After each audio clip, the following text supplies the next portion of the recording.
2 morts et une voiture de luxe coupée en deux.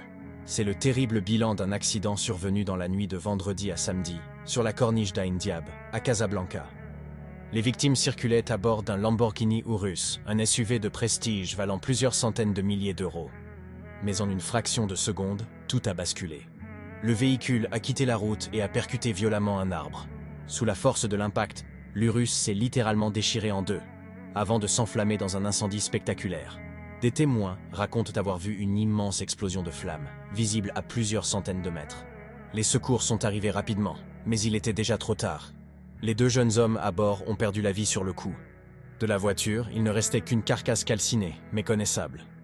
Ce drame vient s'ajouter à une longue série d'accidents sur la corniche de Casablanca, une zone connue pour ses excès de vitesse et ses conduites à risque.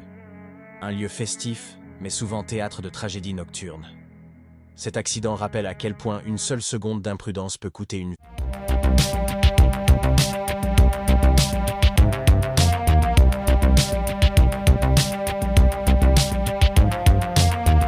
Le fisc surveillerait ce que l'on publie sur les réseaux sociaux. Oh, c'est totalement vrai. C'est vrai? Je me mets à l'aise. Bah oui. Bah, c'est arrivé que des gens que je défende, qui officiellement gagnaient 3 cacahuètes et 2 nèfles, sur Instagram, se prenaient en train de dire regardez à quel point ma nouvelle voiture est jolie.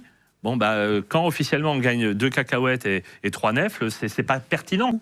Qui font semblant d'avoir une vie de oui, luxe sur Instagram. oui, C'est on peut louer, une maladie du truc. Oui. Tout le monde va dire regarde, Lambo, il s'est mis devant une voiture sur un parking. Bien sûr, mais comme on en revient à tout ce dont on parlait avant, il va y avoir, entre guillemets, une enquête. C'est-à-dire qu'il va y avoir un contrôle sur pièce pour savoir si toi, à ton nom, tu as fait immatriculer un véhicule. Allô, la préfecture? Bon, voilà. Mais il a peut-être fait immatriculer au nom de sa mère. Oui, mais comme bon, des footballeurs, par exemple, oui, mais tous les gens qui jouent avec le fisc ou fraude sont pas forcément les plus malins. Hein. Il y a aussi, on va dire, des dossiers faciles. Hein. Et donc ça, c'est